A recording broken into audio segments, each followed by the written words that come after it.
let's call this the opening salvo of that, because I need you to see the first episodes of Isekai Quartet, because I swear to God, it is the end.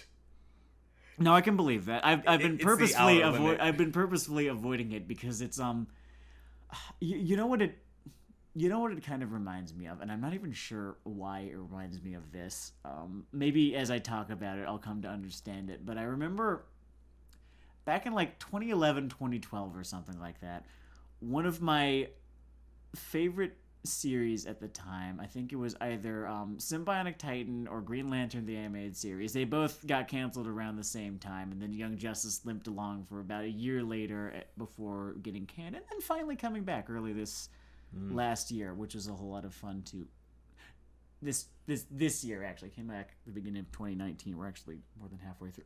I'm getting sidetracked. I remember either Green Lantern the animated series or Symbionic Titan got canned, and what replaced it was this show called Level Up, which was clearly invented by network executives, and it was about a bunch of idiot fucking teens selected to be cast based on, I don't know, the fact that they look like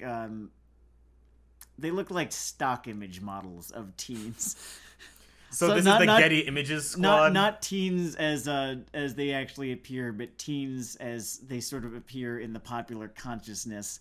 They didn't look like real people. It was actually kind of uncanny watching them do things. Anything, it was a show about generic monsters escaping from video games, and also one of the dipshits from The Big Bang Theory was in it. Are you sure this isn't some kind of like fever dream you had while looking at Shutterstock photos? You know, I really want to believe it was, but I remember very clearly that it was not. This was a nightmare that I had to live.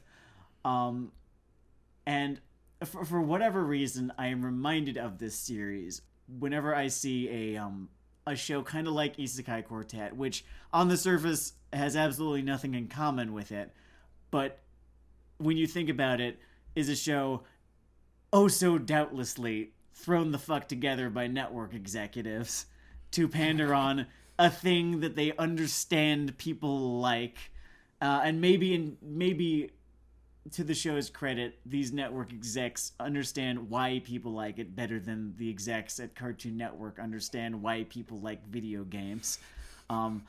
Like, you know, there's this beautiful planet. There's this kind of trope in feminist media critique.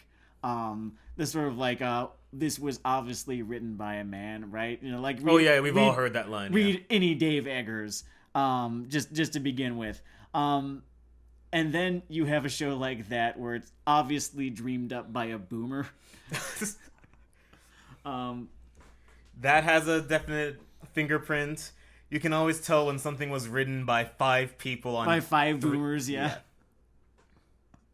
Who kind of pulled their kids for a couple of minutes. In my head, they all look like Michael Eisner.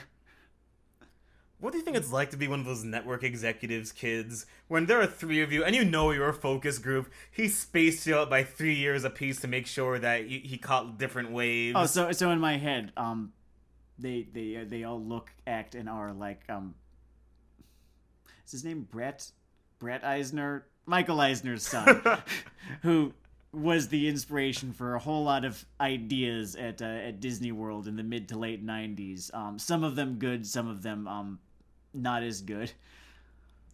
Wow, considering the whole scope of the crack Disney community, did they just call a lemon of a theme park an idea Brett then? Or... Brett, you're a cool teen.